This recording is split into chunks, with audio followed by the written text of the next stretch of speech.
O Senhor esteja convosco.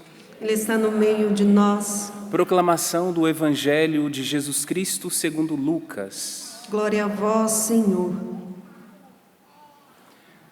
Aconteceu num dia de sábado que Jesus entrou na sinagoga e começou a ensinar. Aí havia um homem cuja mão direita era seca. Os mestres da lei e os fariseus o observavam, para ver se Jesus iria curá-lo em dia de sábado, e assim encontrarem motivo para acusá-lo. Jesus, porém, conhecendo seus pensamentos, disse ao homem da mão seca: levanta-te e fica aqui no meio. Ele se levantou e ficou de pé. Disse-lhe Jesus: eu vos pergunto, o que é permitido? Fazer no sábado o bem ou o mal? Salvar uma vida ou deixar que se perca? Então Jesus olhou para todos os que estavam ao seu redor e disse ao homem: estende a tua mão. O homem assim o fez e sua mão ficou curada. Eles ficaram com muita raiva e começaram a discutir entre si sobre o que poderiam fazer contra Jesus. Palavra da salvação. Glória a vós, Senhor.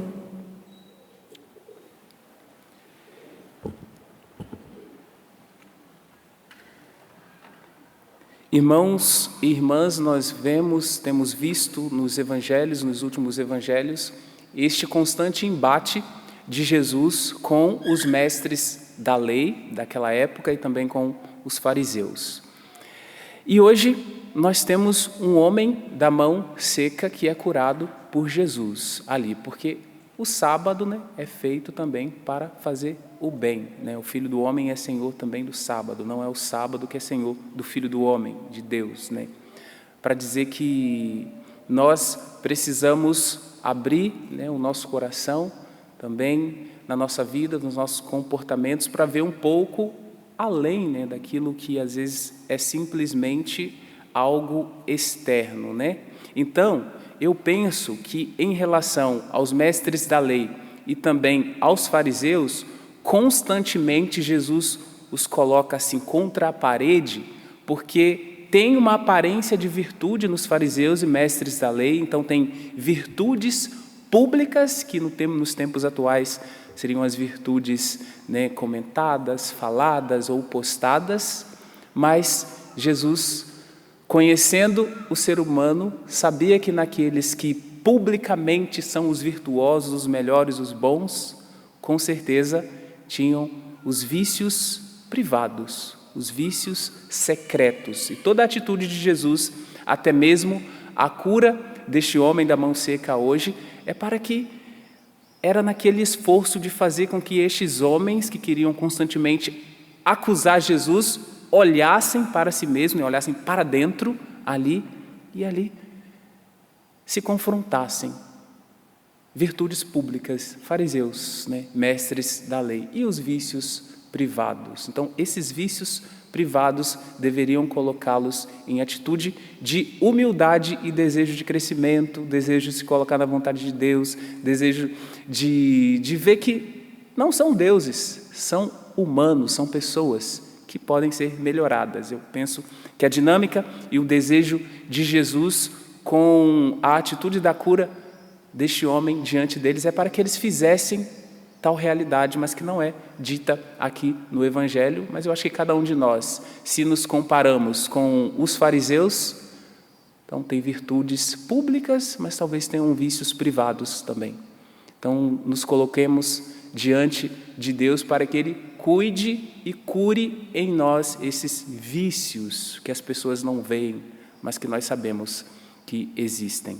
E assim, eu quero fazer um contraponto, então, com o que nós escutamos na primeira leitura, carta de São Paulo aos Coríntios, no dia de hoje. E olha que interessante, justamente a comunidade dos Coríntios, onde São Paulo já escreveu, dizendo que lá não faltava nenhum dom, uma comunidade muito elogiada por São Paulo, mas parece-nos que essa comunidade, num determinado momento, foi tomada pelo orgulho, um pouco de vaidade, que fez com que eles não percebessem questões simples que estavam acontecendo ali no meio deles. Então surge aqui um rapazinho que estava em relacionamento ilícito com a madrasta. Então era um caso de incesto. Então eles estavam um pouco inflados pela vaidade e não tiveram a capacidade de perceber, né, os vícios que estavam ali no meio da comunidade, né? Então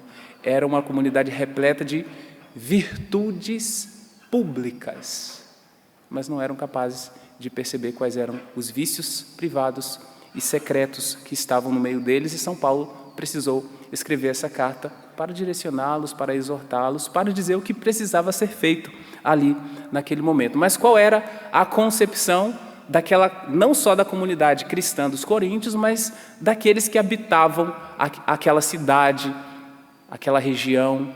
Qual era a mentalidade deles em relação ao corpo? Para os coríntios, nenhuma ação do corpo teria significado moral. Então, tipo, o que eu faço no corpo, com o corpo, pouco importava na mentalidade deles, pouco importava para a realidade espiritual. Então, é como se fosse duas realidades, né? O corpo e o espiritual. No corpo pode fazer o que quiser, que não vai influenciar no espiritual. Era a mentalidade que eles tinham, e São Paulo chega para fazer essa correção. É no corpo que se concretiza o compromisso com Cristo, para dizer que não existe uma forma de ser cristão puramente espiritual. Então não dá para você dizer assim, eu sou cristão e vive as realidades espirituais, reza constantemente, está sempre ali fazendo várias penitências, mas não tem a mentalidade de que é no seu corpo que você serve a Cristo. Então o ser humano é um ser composto ali, né? Corpo e alma.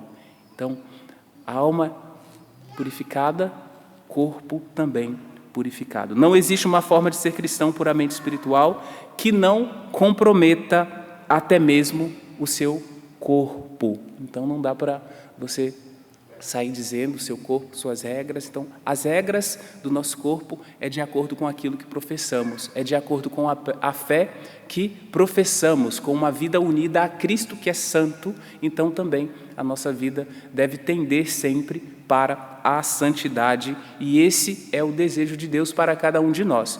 Compromisso com o pecado ou compromisso com o ressuscitado? Compromisso com o pecado ou compromisso com o Cristo que nos convida constantemente à conversão? Então, aquele rapazinho estava se afastando do compromisso com o Cristo quando se colocou numa dinâmica de compromisso com o pecado, e São Paulo o exortou. Na verdade, exortou a comunidade para que, a partir daquele exemplo, cada um deles aprendesse, assim como nós também precisamos e devemos aprender que o nosso compromisso é com o ressuscitado, que é o crucificado, né? Que foi crucificado, ressuscitou. O nosso compromisso é com Ele, e este compromisso passa pelo nosso corpo. É com o corpo que nós servimos a Deus, é com o corpo, aqui tem a alma, o espírito, mas que eu proclamo a palavra de Cristo agora, é com o corpo que vocês estão sentados aqui neste santuário, alguns acompanhando de casa, mas é com este corpo que nós servimos o ressuscitado, que nós nos unimos a Ele, que nós nos configuramos, tem essa palavra bonita, configuramos a Cristo e vivemos também a realidade da imitação a Cristo, de imitar as virtudes, de imitar a santidade. É com o nosso corpo. Então, pensemos na nossa opção fundamental, na nossa escolha fundamental. Penso que a escolha fundamental da nossa vida é de um compromisso perene e para sempre com Jesus Cristo. A nossa opção fundamental, a nossa escolha fundamental não é pelo pecado. Se acontecer o pecado, nós devemos nos erguer rapidamente pelo sacramento da confissão que o Senhor nos deixou. Está aí a igreja para nos purificar dos vícios privados, para nos purificar dos vícios secretos e para nos tornar humildes, da maneira que a comunidade aqui dos Coríntios não foi, que nesse momento ainda, humildes, para nos colocar diante do Senhor que nos convida à conversão, diante do Senhor que quer a nossa conversão. Qual é a sua escolha fundamental?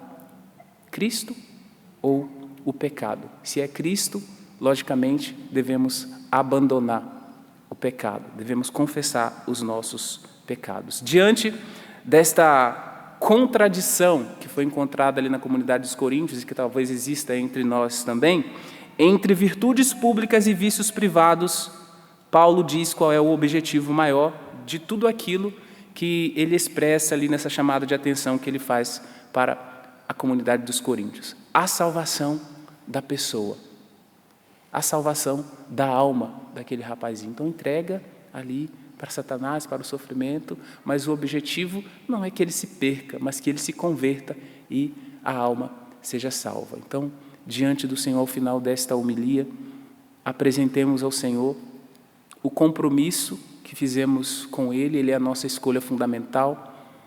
A nossa escolha fundamental é permanecer contigo, Jesus.